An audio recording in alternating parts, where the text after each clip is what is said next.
In a certain hour, when darkness gathers over a nation, God hides a man in the secret place.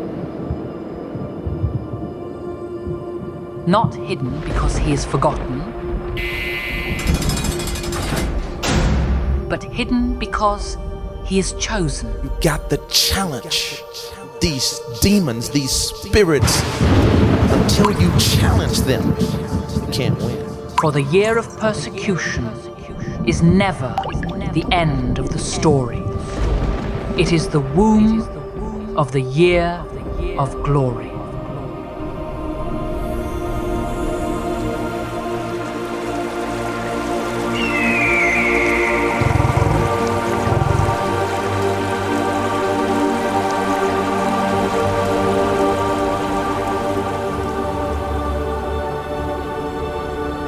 Walk with me.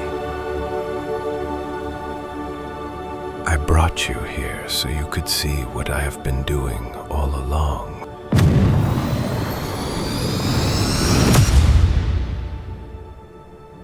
There is a mistake every generation makes when God is preparing a deliverer. They judge the middle of the story as if it were the end. The church in America is going to suffer so terribly. And we laugh now, but they will come after us. They will come after our children. You have a wrong idea of martyrdom and persecution. You think that these men were persecuted and martyred for their sincere faith in Jesus Christ. That was the real reason, but no one heard that publicly. Not every hardship means heaven is endorsing a man. But there is a difference between a man using suffering to build his name and God using suffering to bury a seed. Verily, verily, I say unto you, except a corn of wheat fall into the ground and die, it abideth alone.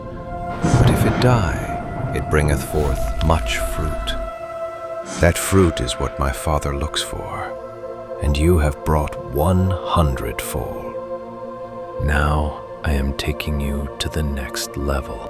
The FBI raided several church properties across the country this week. Accused of using forced labor and laundering money to fund their lavish lifestyles. You preach my name, believed my word. You stood when it cost you. And you see the insurmountable persecution I go through, I could care less because this is so valuable, it's worth it. What if somebody slandering my name? That don't mean nothing. Slander my name, at least I can cause millions to see Jesus. Jesus appeared before everybody. Just this radiance went out of him and covered everything, everywhere, and everyone. I wouldn't have this experience if I hadn't connected with Apostle Taylor. And even in the place where some men thought your story had stopped, I was preparing you for a greater glory. Men see a prison and call it delay. My Father sees an altar and calls it preparation. Kings of earth conspire, and rulers rise against the Lord and his anointed, saying, "Let us cast off his authority." David Taylor was a self-proclaimed general of a very unusual and brutal regime. Whether members admit that they're victims or not, they are victims of this sinister organization that he decided to start with violent behavior. Because I'm not a victim. Come on. I'm not either. Come on, if you're not a victim, put your hands up. Hallelujah. Hallelujah. The only victim is when you took me out butt naked without no decency with a blanket. That's who I was victimized. I'm going to enter an order that keeps you in custody pending the resolution of your case. But he that sitteth in the heavens shall laugh. Their rebellion is dust before his throne. I do not waste suffering, nor do I squander rejection. I have prepared you, David, to spearhead the greatest move of God the world has ever seen. It looked like a face appeared in the clouds. I was 17 years old when I was the leader of the gang. Jesus appeared to me in a dream, in my sleep. It developed into me saying, Lord, the type of ministry I want is that which is authentic. And I know that telling people about you is one thing, but them experiencing you like I did is another. He looked at me and says, David, I want you to write a book called Face to Face Appearance. Now, everyone who reads this book, I will appear to them. Powerful, powerful book. Changed my whole life. And I remember Jesus there, and he was wearing all white.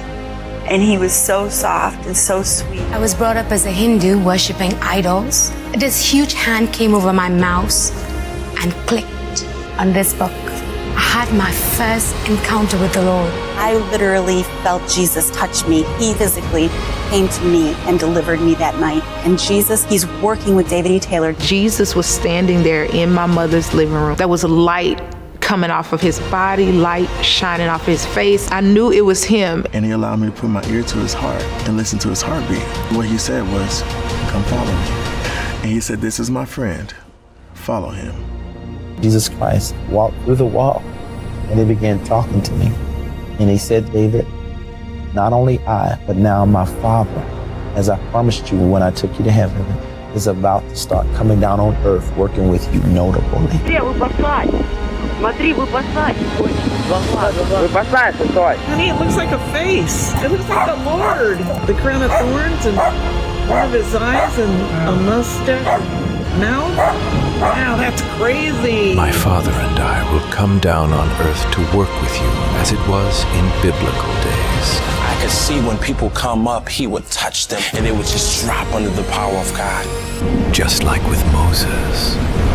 As I walked among men more than 2,000 years ago, this is not the rapture. The day when I come for my bride, that hour remains in my Father's hands.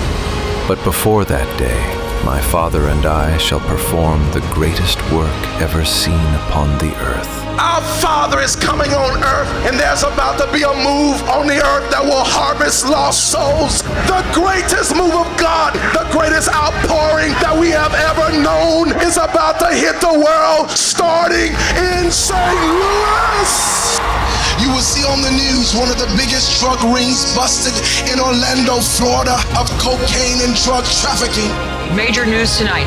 FBI agents say they have broken up a major prescription pill operation. Jehovah, he's about to free millions of young girls that have been sold all over the world into slavery and human trafficking. Conducted 104 arrests and rescued 79 children who were being held against their will.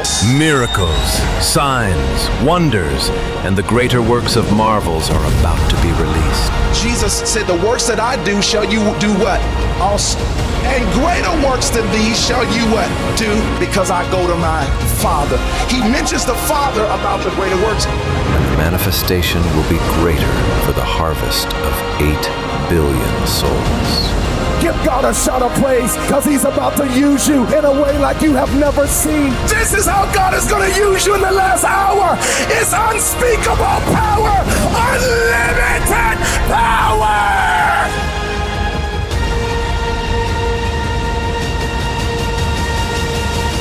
You were chosen and handpicked by God to be born at this time in life. Called you to be a part of the greatest move of God in history. The greatest movement of God ever yet to be ever performed. I have prepared you to spearhead the greatest move of God ever. Despite the persecution, they will know you and I are friends, David. What the enemy meant for evil, a man who calls himself an apostle with claims to have seen, I've turned it around for your good. You asked me for nations, the harvest, for souls. I love this country. I said I love this country. You were willing. Now you are ready. Behold, I say unto you, lift up your eyes and look on the fields, for they are white already to harvest.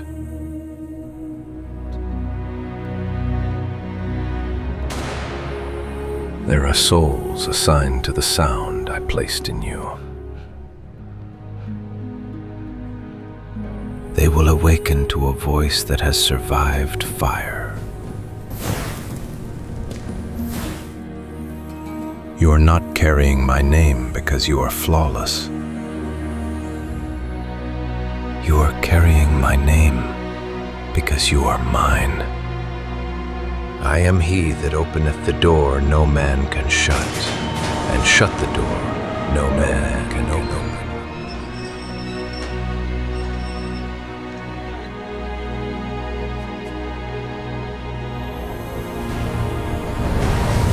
Now it is time. We've been waiting for you, sir. The year of persecution, the year of glory. From the prison to the pulpit, 2026 Global Miracles. In America, Crusade Against Cancer with David E. Taylor. Jesus prayed for the sick in his worstest hour. So if you want to ask me why I'm preaching from jail, because Jesus did it. And when the kingdom of God comes down here, cancer is healed, AIDS is healed, diabetes is healed, sickness is destroyed. I've had a lump and it's gotten bigger and it was tight and hard and huge. It's gone. It's completely gone. I don't feel nothing. It's gone. People give the Lord a shout of praise. Jesus is alive and he has risen from the dead and he still heals today. See Apostle Taylor from the prison to the pulpit. 20320 Superior Road, Taylor, Michigan. Call 1-877-THE-GLORY. Welcome to the 2026 Crusade Against Cancer with David E. Taylor.